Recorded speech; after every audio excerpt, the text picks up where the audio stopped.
একদা হজরত মরিয়ম আলাইহিসসালাম ওনার পুত্র হজরত ঈসা আলাইহিসসালামকে বললেন, হে বৎস, আমার ফল খেতে খুব ইচ্ছে করছে, আমার জন্য কিছু ফল নিয়ে আসো। সে সময় হজরত মরিয়ম আলাইহিসসালাম এবং হজরত ঈসা আলাইহিসসালাম মরুভূমির মাঝে একটি নির্জন কুটিরে একাকী বসবাস করতেন। তাদের সাথে আর কেউ থাকতো না। মায়ের আদেশে হজরত ঈসা আলাইহিসসালাম তার জন্য ফল আনতে চলে গেলেন, আর এদিকে হজরত মরিয়ম আলাইহিসসালাম একাকিনী সেই কুটিরে রয়ে গেলেন।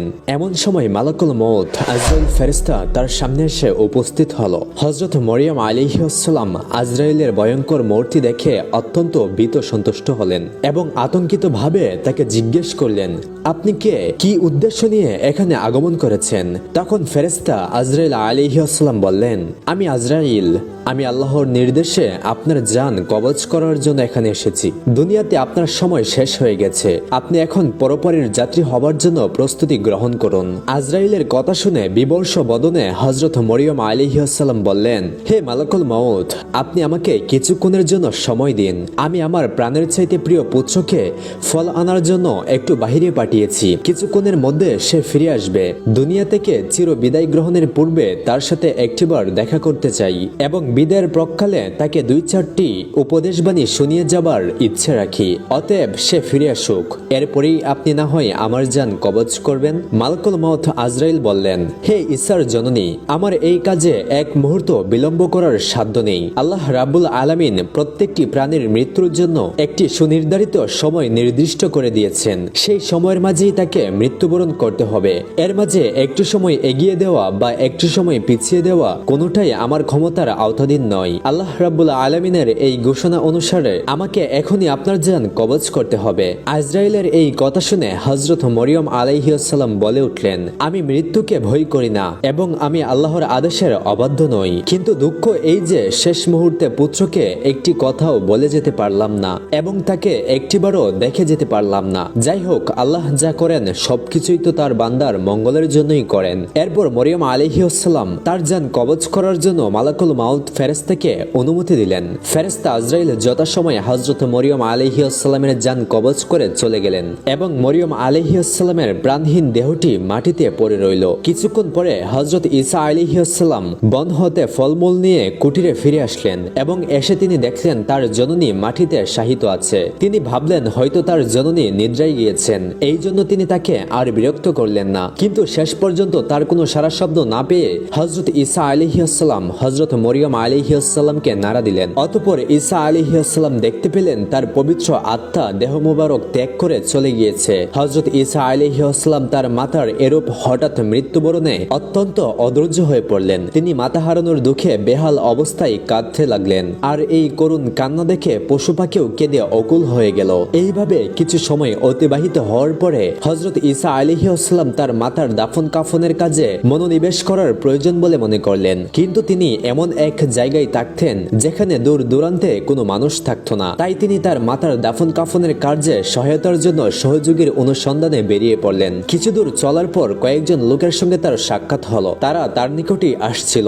হযরত ঈসা আলাইহিসসালাম তাদের কাছে তার মাতার মৃত্যুর কথা বললেন এবং তাদেরকে বললেন, আমার মায়ের দাফন কার্যে আমাকে একটু সহায়তা করুন। তারা হযরত ঈসা আলাইহিসসালামের কথা শুনে বলল, হে আল্লাহর নবী, আমরা মূলত মানুষ নই, আমরা আল্লাহর ফেরেশতা। আমরা আপনার মাতার দাফন কাফনের কার্যে অংশগ্রহণ করার জন্য বেহেশত থেকে এসেছি এবং আমরা হযরত মরিয়ম আলাইহিসসালামের দাফন ও কাফন উপযোগী কাপড়, সুগন্ধি এবং আনুষঙ্গিক জিনিসপত্র সঙ্গে নিয়ে এসেছি। অতঃপর হযরত ঈসা আলাইহিসসালাম ফেরেশতাগণকে নিয়ে তার মাতার দাফন ও কাফন কার্য সম্পূর্ণ করলেন। দাফন কাফনের পরে হযরত ঈসা আলাইহিসসালাম আল্লাহর দরবারে আরজ করলেন, হে মাবুদ, তুমি তো আমাকে মৃত মানুষ জীবিত করার ক্ষমতা দিয়েছো। আমার ইচ্ছে হচ্ছে আমার মৃত মাকে জীবিত করে কিছু কথা জিজ্ঞেস করি। আল্লাহ রাব্বুল আলামিন ঈসা আলাইহিসসালামকে এই ব্যাপারে অনুমতি প্রদান করলেন। ঈসা আলাইহিসসালাম তার মাতার কবরের সামনে দাঁড়িয়ে বললেন, হে মাতা, আপনি আল্লাহর হুকুমে জীবিত হয়ে যান। আর সাথে সাথে হযরত মরিয়ম আলাইহিসসালাম জীবিত হয়ে গেলেন। অতঃপর হযরত ঈসা আলাইহিসসালাম হযরত মরিয়ম আলাইহিসসালামের নিকট জিজ্ঞেস করলেন, হে আমার জননী, দুনিয়াতে কোন সময়কে আপনার কাছে সর্বাধিক কষ্টকর বলে মনে হয়েছিল? হযরত মরিয়ম আলাইহিসসালাম বললেন, হে পুত্র, জান কবজের সময়কে আমার কাছে সর্বাপেক্ষা কষ্টকর বলে মনে হয়েছিল। মাতার ইন্তেকালের পর হযরত ঈসা আলাইহিস সালাম বাইতুল মুকাদ্দাসে ফিরে আসলেন। বাইতুল মুকাদ্দাসে কিছুদিন অতিবাহিত হওয়ার পরে আল্লাহ রাব্বুল আলামিন তার প্রতি ওহী নাজিল করলেন এবং তাকে নতুন শরীয়ত ও ইনজিল কিতাব দান করলেন। আল্লাহ রাব্বুল আলামিন তাকে আদেশ করলেন, হে ঈসা, তুমি তোমার এই নতুন শরীয়ত ও কিতাব অনুযায়ী মানুষকে দ্বীনের পথে আহ্বান করতে থাকো। আল্লাহ রাব্বুল আলামিনের এই আদেশ মোতাবেক হযরত ঈসা আলাইহিস সালাম জনসমাবেশে উপস্থিত হয়ে বললেন, হে আল্লাহ তাআলার বান্দারা, পূর্ববর্তী বিধান অনুসারে আমার নিকট নতুন শরীয়ত ও কিতাব নাজিল হয়েছে, তবে তোমরা এখন থেকে পুরাতন কিতাবের হুকুম বর্জন করে নতুন কিতাবের হুকুম অনুসারে জীবনযাপন করার অঙ্গীকার গ্রহণ করো। হযরত ঈসা আলাইহিস সালামের মুখে এসব কথা শোনা মাত্রই ইহুদি এবং বনী ইসরায়েলরা অত্যন্ত ক্ষিপ্ত হয়ে উঠল। তারা বলল, এ যাবৎ আমরা তোমাকে অত্যন্ত ভালো মানুষ হিসেবে মনে করতাম, এখন তুমি সেই সুযোগে আমাদের পূর্ববর্তী পুরুষদের ধর্ম নষ্ট করার পরিকল্পনা গ্রহণ করেছ। নিজের একটি শরীয়ত তৈরি করে সেই শরীয়ত আমাদের উপর ছাপিয়ে দেওয়ার চেষ্টায় মেতে উঠেছ। আমরা তোমার এই ষড়যন্ত্র এবং পরিকল্পনা কোনোদিনই সার্থক হতে দেব না। তুমি যদি এই ষড়যন্ত্র এবং পরিকল্পনা ত্যাগ না করো, তাহলে আমরা তোমাকে হত্যা করতে বাধ্য হব। নবী তাদের জবাবে বললেন, তোমরা আমাকে হত্যা করার ভয় দেখাচ্ছ, এটা আমার নিকট তুচ্ছ ব্যাপার। আমি আল্লাহর একজন নবী, সে হিসেবে আল্লাহ তাআলার নির্দেশ অনুসারে জাতিকে দ্বীনের পথে আহ্বান করা এবং তাদেরকে হেদায়েত দেওয়া আমার একান্ত দায়িত্ব। আমি তোমাদেরকে এই পথ গ্রহণের জন্য বিশেষভাবে অনুরোধ জানাচ্ছি, অন্যথায় তোমাদের উপর সেইরূপ আযাব নাজিল হবে যেরূপ আযাব ইতিপূর্বের উম্মতের উপর নাজিল হয়েছিল। হযরত ঈসা আলাইহিস সালামের নতুন শরীয়তের কথা প্রচার হওয়ার সাথে সাথে বনী ইসরায়েলদের মাঝে বিভিন্ন রকম আলোচনা এবং সমালোচনা আরম্ভ হলো। কিছু লোক বিরোধিতায় মেতে উঠল, আর কিছু লোক ঈসা আলাইহিস সালামের নিকট কালেমা পড়ে ইসলাম ধর্ম গ্রহণ করলো। এরই মধ্যে নবী তাদেরকে অসংখ্য অগণিত মুজিজা প্রদর্শন করালেন। তার মধ্যে প্রধান মুজিজা হলো মৃতকে জীবিত করা, চির অন্ধকে আরোগ্য দান করা, কুষ্ঠ রোগীকে সুস্থ করে তোলা এবং মাটির পাখি তৈরি করে তাতে প্রাণ সঞ্চারণ করা সহ ইত্যাদি। নবীর এইসব মুজিজা দেখে অসংখ্য মানুষ হিদায়াতের পথে চলে আসলো। কিন্তু যারা একগেয়ে ও বদনসিবের ছিল, তারা এত সব কিছু দেখার পরেও নবীর বিরোধিতাতেই মেতে রইল। যখন বনী ইসরায়েলগণ নবীকে হত্যা করার পরিকল্পনায় মেতে উঠল, তখন ইসরায়েল মুসলমানরা তাদেরকে বলল, তোমরা ইতিপূর্বে হযরত জাকারিয়া আলাইহিস সালাম এবং হযরত ইয়াহিয়া আলাইহিস সালামকে হত্যা করেছো, এখন তোমরা হযরত ঈসা আলাইহিস সালামকে হত্যা করতে চাচ্ছ। এটা জাতির জন্য বিপজ্জনক ও ভয়ানক তৎপরতা। তোমরা এই তৎপরতা ও পরিকল্পনা থেকে ফিরে এসো। হযরত ঈসা আলাইহিস সালাম অবশ্যই আল্লাহর একজন খাস নবী। তিনি তোমাদেরকে যে সকল মুজিজা দেখিয়েছেন, এগুলো তার নবী হওয়ার প্রমাণের জন্য যথেষ্ট। তারপর আরো একদিন হযরত ঈসা আলাইহিস সালাম সবাইকে বললেন, হে আল্লাহর বান্দারা, আল্লাহ তাআলা হযরত মুসা আলাইহিস সালামকে শনিবার দিন ইবাদতের জন্য নির্দিষ্ট করে দিয়েছিলেন, আর আমাকে দিয়েছেন রবিবারের দিন। অতএব এই দিনে তোমরা সকল কাজকর্ম, ব্যবসা বাণিজ্য পরিত্যাগ করে একমাত্র আল্লাহর ইবাদত করবে। এই দিনে তোমরা আল্লাহ তাআলার কিতাব তেলাওয়াত করবে এবং মানুষকে সৎ কাজের আদেশ দিবে ও মন্দ কাজ থেকে ফিরিয়ে রাখবে। কোনো পার্থিব কাজে মনোনিবেশ করা যাবে না। এই হুকুম অমান্য করলে তোমাদের উপর আল্লাহ রাব্বুল আলামিন অসন্তুষ্ট হবেন এবং আল্লাহ রাব্বুল আলামিনের বিপদ আপদ ও আযাব আসার সম্ভাবনা অধিক হয়ে যাবে। অতএব হে বনী ইসরায়েল সম্প্রদায়, তোমরা সকলে আমার এই দাওয়াত কবুল করো, এই বিষয়টির উপর মনোযোগ সহকারে আমল করো। ঈসা আলাইহিস সালাম আরো বললেন, ভাইরা, আমি তোমাদেরকে আরো একটি সুখবর দিতে চাই। তোমরা জেনে রাখো, আল্লাহ রাব্বুল আলামিন আমার উপর যে কিতাব নাজিল করেছেন, তার হুকুম আহকাম প্রতিষ্ঠিত করার জন্য আমি চেষ্টা চালিয়ে যাব। আমার পরে আরো একজন নবী আসার সুসংবাদ আমি তোমাদেরকে দিয়ে যাচ্ছি, যার নাম হবে আহমদ। তিনি হবেন পৃথিবীর সর্বশ্রেষ্ঠ ও সর্বশেষ নবী। তোমাদের মধ্যে যদি কেহ তার সাথে সাক্ষাৎ করে তার দিন ও ধর্ম লাভ করে, তবে সেই ব্যক্তি হবে সবচেয়ে সম্মানিত ব্যক্তি এবং তার উপর একখানা সম্মানিত কিতাব অবতীর্ণ করা হবে। সেই কিতাবখানার নাম হবে আল কুরআন। যেই ব্যক্তি সেই কিতাব পাঠ করবে এবং সেই পথ অনুযায়ী আমল করবে, সেই ব্যক্তি হবে সর্বাপেক্ষা মর্যাদার অধিকারী। তোমরা সেই নবীর প্রতি হৃদয়ের গভীর থেকে দুরুদ ও সালাম পাঠ করবে, কেননা তিনি এমন একজন নবী যার প্রতি স্বয়ং আল্লাহ রাব্বুল আলামিন এবং তার ফেরেশতারাও দুরুদ পাঠ করেন। সেই নবীকে আল্লাহ রাব্বুল আলামিন হাবিব বা তার দোস্ত হিসেবে আখ্যায়িত করেছেন। যদি তাকে সৃষ্টি না করা হতো, তাহলে আসমান এবং জমিন কিছুই সৃষ্টি হতো না। অতএব তোমরা এর মাধ্যমে বুঝে নাও তার মান ও মর্যাদা কতটুকু উচ্চ ও বুলন্দ। আমি একজন নবী হওয়া সত্ত্বেও সেই নবীর উম্মতের অন্তর্ভুক্ত হওয়ার জন্য অত্যন্ত আগ্রহী। যদি আল্লাহ রাব্বুল আলামিন আমার সেই প্রার্থনা কবুল করেন, তাহলে আমি নিজেকে অত্যন্ত ধন্য মনে করব। ধর্মদ্রোহী বনী ইসরায়েলরা ঈসা আলাইহিসসালামের বক্তব্য শুনে বলল, এত দেখছি মুসার শরীয়তকে ভেঙে নিজে এক নতুন শরীয়ত প্রবর্তনের মাধ্যমে রাজনৈতিক ক্ষমতা দখলের ষড়যন্ত্র করছে। অতএব দেশের বাদশার কাছে এই ষড়যন্ত্রের কথা খুলে বলা উচিত। এছাড়া সে নতুন এক শ্রেষ্ঠ নবীর আগমনের কথা বলে আমাদেরকে তার দিকে আকৃষ্ট করার চেষ্টা করছে। আমরা এর প্রতারণার জাল ভেদ করে এ সম্পর্কে অবগত হতে সক্ষম হয়েছি। এমত অবস্থায় আমাদের আর বিলম্ব করা ঠিক হবে না। অতি সত্বর এই খবর বাদশাকে জানিয়ে এর সমুচিত ব্যবস্থা গ্রহণ করা উচিত। তখনকার সময়ে বাইতুল মুকাদ্দাস সহ জেরুজালেমের রাজ্যের বাদশা ছিল বনি ইসরায়েলদের আয়ত্তে। সেই বাদশা হযরত ঈসা আলাইহিসসালাম এবং তার অনুসারীদের ঘোর বিরোধী ছিল। বনি ইসরায়েলদের মধ্যে যখন এরূপ চরম দ্বন্দ্বমুখর পরিবেশ সৃষ্টি হলো, তখন বাদশা হযরত ঈসা আলাইহিসসালাম ও তার অনুসারীদেরকে চিরতরে দুনিয়া থেকে মুছে দেওয়ার জন্য ধর্মদ্রোহিতায় লিপ্ত হলো। হযরত ঈসা আলাইহিসসালাম ও তার অনুসারীদেরকে কিভাবে দুনিয়া থেকে চিরতরে নিশ্চিহ্ন করে দেওয়া যায়, এই ব্যাপারে বাদশাহ একটি গোপন মিটিং ডাকলো। বাদশাহ সেই মিটিংয়ে বলল, তোমাদের পূর্বপুরুষদের ধর্মকে নিশ্চিহ্ন করে দেওয়ার জন্য যেই লোকটি ষড়যন্ত্রে লিপ্ত হয়েছে, তাকে ও তার অনুসারীদেরকে এই দুনিয়ার জমিন থেকে নিশ্চিহ্ন করা আমাদের একান্ত দায়িত্ব ও কর্তব্য। এরা নবী ও রাসূলগণের শত্রু এবং আল্লাহর শত্রু। এ ব্যাপারে তোমাদেরকে যত সাহায্য করা প্রয়োজন আমি সাহায্য করব, কারণ আমি জানি এদেরকে নিধন করা একটি সওয়াবের কাজ। এটাতে আমি অংশীদার থাকতে পারলে নিজেকে ধন্য মনে করব।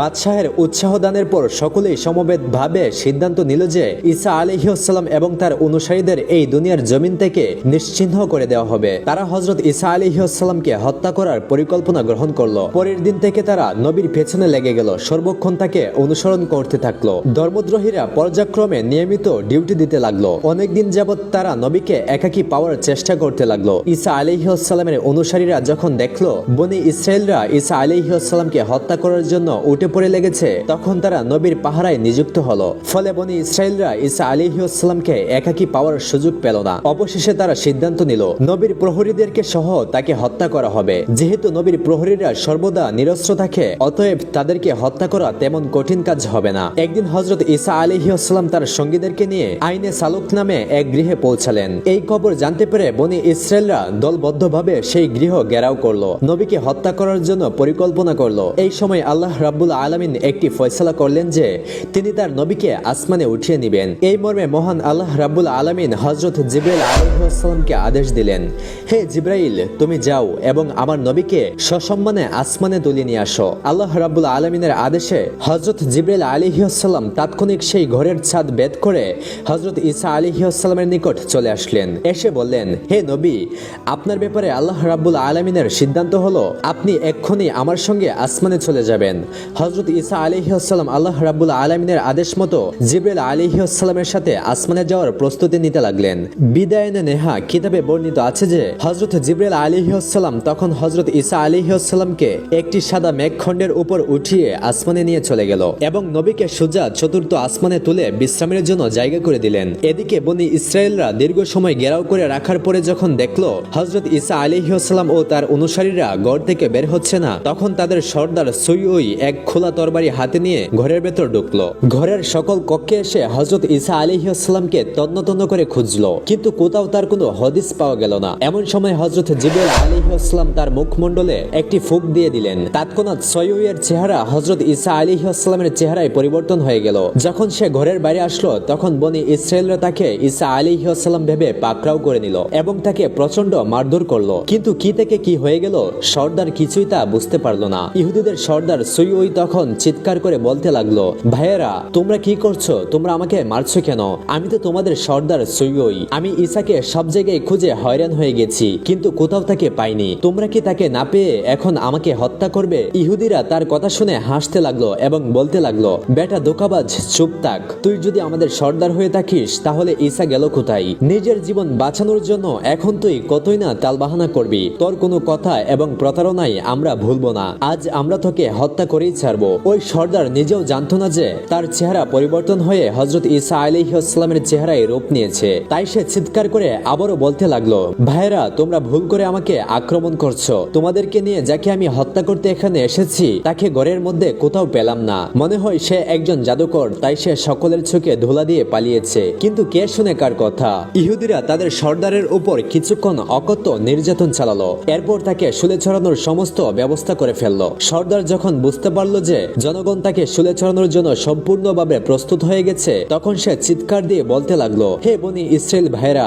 আমি সৈয়দ খোদার কসম খেয়ে বলছি আমি তোমাদের ওস্তাদ। আমার চেহারায় কি পরিবর্তন ঘটেছে তা আমার জানা নেই। যদি তোমরা আমাকে অন্যরকম দেখে থাকো তবে আমার মনে হয় এটা হযরত ঈসার খোদার কীর্তি। আমার মনে হচ্ছে হযরত ঈসা আলাইহিস সালাম আল্লাহর একজন সঠিক নবী ছিলেন। আল্লাহ তাআলা তাকে নিরাপদ রাখার জন্য হয়তো তার কোনো কুদরতি খেলা খেলেছেন। যখন সৈয়দ হযরত ঈসা আলাইহিস সালামকে আল্লাহর সঠিক নবী বলে উক্তি পেশ করলো তখন বনি ইসরায়েলরা আরো ক্ষিপ্ত হয়ে গেল। তখন তারা কোন রকম কালবিলম্ব না করে তাদের সর্দার সৈয়দকে তখনই শুলে চড়িয়ে দিল। ইহুদি সর্দার শুলের মধ্যে বাঁচাও বাঁচাও বলে চিৎকার করতে লাগলো, কিন্তু কেউই শুনলো না তার কথা। তারপর তাকে শুলে ছড়িয়ে তার প্রাণবায়ু নিভিয়ে দেওয়া হলো। এই দৃশ্য দেখার জন্য অসংখ্য জনতা সেখানে ভিড় করেছিল। যখন সর্দারকে শুলে বিদ্ধ করে হত্যা করা হলো তখন অধিকাংশ লোকেরই মনে হলো এটা হযরত ঈসা নয়, বরং এটা ইহুদি সর্দার সৈয়দ। আর কিছু কিছু ইহুদি মনে করতে লাগলো যে না, তারা খোদ ঈসা নবীকেই হত্যা করেছে। তখন তাদের নিজেদের মধ্যে ভীষণ বিবাদ ও তলোয়ারবাজি আরম্ভ হলো। অধিকাংশ লোক বিমর্ষ হয়ে পড়লো। কেউ কেউ বলতে লাগলো তারা তাদের সর্দারকে হত্যা করেছে, আবার কেউ কেউ বলতে লাগলো না, ঈসাকে হত্যা করেছে। মহান আল্লাহ রাব্বুল আলামিনের এক অপূর্ব লীলা খেলা। এই অবস্থা দর্শন করা লোকেদের মধ্যে হযরত ঈসা আলাইহিস সালামের অনুপস্থিতিতে বহু লোক হযরত ঈসা আলাইহিস সালামের উপর ঈমান আনলো, আর তারা কালেমা পাঠ করে হযরত ঈসা আলাইহিস সালামের শরীয়তের উপর জীবনযাপন করার জন্য অঙ্গীকার গ্রহণ করলো। কিন্তু হযরত ঈসা আলাইহিস সালাম এখন কোথায় আছেন, তার প্রকৃত অবস্থান সম্পর্কে সকলেই চিন্তিত হয়ে পড়লেন। অনেকেই তার অনুসন্ধানে ব্যস্ত হয়ে পড়লেন। কেউ কেউ নবীর খলিফাদের কাছ থেকে তার প্রকৃত অবস্থান জানতে চাইলেন। তারা তাদের জানিয়ে দিলেন যে আল্লাহ রাব্বুল আলামিন তার নবীকে সসম্মানে চতুর্থ আসমানে উঠিয়ে নিয়েছেন। পরবর্তীতে আল্লাহ রাব্বুল আলামিন পবিত্র কুরআনুল কারীমের মাধ্যমে হযরত ঈসা আলাইহিস সালামকে জীবিত অবস্থায় দুনিয়া থেকে তুলে নেওয়ার ঘটনাটি মানব জাতিকে জানিয়ে দিলেন। হাদিস শরীফে বর্ণিত আছে যে শেষ জামানায় পৃথিবীতে দাজ্জাল নামক একজন শক্তিশালী কাফেরের আবির্ভাব ঘটবে। সে চমক লাগানো কিছু দৃশ্য মানুষকে দেখাবে। সে তাদের মৃত পিতাকে জীবিত করে দিবে। আসমানকে বৃষ্টি বর্ষণ করতে বললে আসমান বৃষ্টি বর্ষণ করবে। জমিনকে ফসল উৎপন্ন করতে বললে জমিন ফসল উৎপন্ন করবে। আর দাজ্জালের এইসব কেরামতি দেখে অধিকাংশ মানুষ ঈমান নষ্ট করে তার প্রতি ঈমান আনবে, তাকে আল্লাহ বলে বিশ্বাস স্থাপন করতে থাকবে। দাজ্জালের ফিতনা যখন পৃথিবীতে চরম আকার ধারণ করবে তখন আল্লাহ রাব্বুল আলামিন দাজ্জালকে হত্যা করার জন্য হযরত ঈসা আলাইহিস সালামকে এই পৃথিবীতে প্রেরণ করবেন। হযরত ঈসা আলাইহিস সালাম এই পৃথিবীতে পুনরায় যখন আসবেন তখন আমাদের নবী হযরত মুহাম্মদ সাল্লাল্লাহু আলাইহি ওয়াসাল্লামের একজন উম্মত হয়ে আসবেন। এই পৃথিবীতে আগমনের পর হযরত ঈসা আলাইহিস সালাম দাজ্জালকে হত্যা করবেন এবং মুমিনদেরকে নিয়ে এই পৃথিবীতে তিনি একটি ইসলামী রাষ্ট্র কায়েম করবেন। হাদিস শরীফে বর্ণিত আছে যে হযরত ঈসা আলাইহিস সালাম এই পৃথিবীতে পুনরায় আগমন করার পরে 40 বছর জীবন যাপন করবেন, অতঃপর তার ইন্তেকাল হবে। ইন্তেকালের পর রাসূল সাল্লাল্লাহু আলাইহি ওয়াসাল্লামের রওজা মুবারকের পাশেই তাকে দাফন করা হবে। প্রিয় দর্শক, আমাদের ভিডিওটি কেমন হলো অবশ্যই কমেন্ট করে জানাবেন এবং পরবর্তী ভিডিও পেতে আমাদের চ্যানেলটি সাবস্ক্রাইব করুন অথবা ফলো করুন।